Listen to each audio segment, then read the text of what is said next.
అందరికీ జై హింద్. ఒకవైపు ప్రపంచమంతా ఆగిపోయింది. ఈ సీజ్ ఫైర్ ఉంటుందా లేదా మళ్ళీ దాడులు మొదలవుతాయా? ఇది ఇలా ఉండగా ఇంకోవైపు పాకిస్తాన్ కామెడీ చేస్తుంది.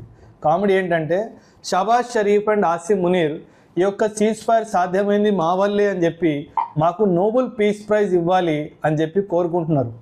ఇదేదో జాతిరత్నాల సినిమాల్లో బ్రహ్మానందం డైలాగ్ కూడా ఉంటుంది, ఇచ్చేయండి రా వీళ్ళకి ఇచ్చేయండి అనేసి. ఖచ్చితంగా ఇద్దరు అదోళ్ళకి ఆ డైలాగ్ కరెక్ట్గా సెట్ అవుతుంది అన్నది నా అభిప్రాయం.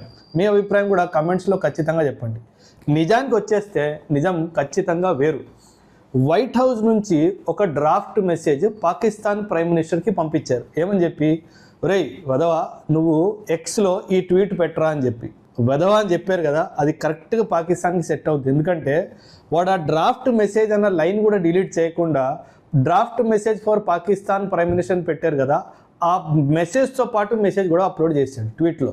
అంటే అందుకే అంటారు హిందీలో ఒక ప్రొవర్బ్ ఉంది, నకల్ మారనేకి వెళ్ళి అకల్కి జాదా జరూరత్ హోతీ అని చెప్పి. వీడి దగ్గర ఆ బుర్ర కూడా లేదు. అంటే ఒక మెసేజ్ రిసీవ్ చేసుకున్న మెసేజ్ని ఎలా అప్లోడ్ చేసుకోవాలో తెలియదు. చలో ఇది పక్కన పెట్టేద్దాం.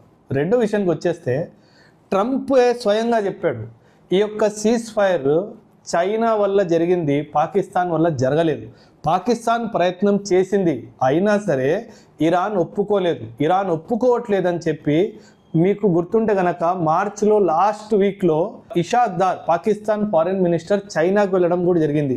అప్పుడు చైనా వాడు ఇరాన్కి చెప్పాడు, ఒరే కొన్ని రోజులు ఆగిపో, ఒక టెంపరీ సీజ్ ఫైర్ తీసుకో, తర్వాత మాట్లాడదామని చెప్పి.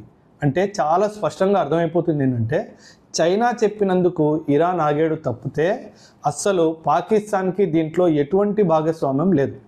ఇది పక్కన పెట్టేసినా సరే ఇప్పుడు పాకిస్తాన్లో మీడియేషన్ జరగాలి. ఈ మీడియేషన్కి పాకిస్తాన్ వాళ్ళు చూడండి, వీళ్ళకి ఎంత అసలు కంట్రోల్ లేదు వాళ్ళ కంట్రీ మీద. ఒక మీటింగ్ చేయించడానికి ఇస్లామాబాద్లో లాక్డౌన్ డిక్లేర్ చేశారు. అంటే ఒక దేశంలో ఒక మీటింగ్ చేయించుకునేంత స్తోమత కూడా లేదు వీళ్ళకి. నోబెల్ పీస్ ప్రైజులు కావాలి. మనందరికీ తెలుసు వీడు నోబెల్ పీస్ ప్రైజ్ అడిగే అర్హత ఈ భూమి మీద ఎవరికి లేదంటే అది పాకిస్తాన్ లీడర్షిప్కే. వరల్డ్లో జరుగుతున్న టెర్రరిజంకి పాకిస్తాన్కి డైరెక్ట్గా లేదా ఇండైరెక్ట్గా లింక్ ఉంటుంది. అండ్ ఇంకో విషయం మనం మర్చిపోవద్దు, ఈ మీడియేషన్లో కేవలం అమెరికా అండ్ ఇరాన్ మాత్రమే వస్తున్నారు. ఇజ్రాయెల్ వాడు అసలు రావట్లేదు.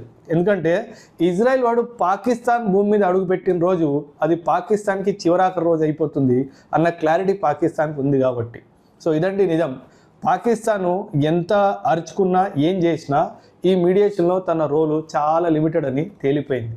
సో ఈ అంశంపై మీ అభిప్రాయాల్ని ఖచ్చితంగా కమెంట్స్లో తెలియజేయండి. థ్యాంక్ యూ అండ్ జై హింద్.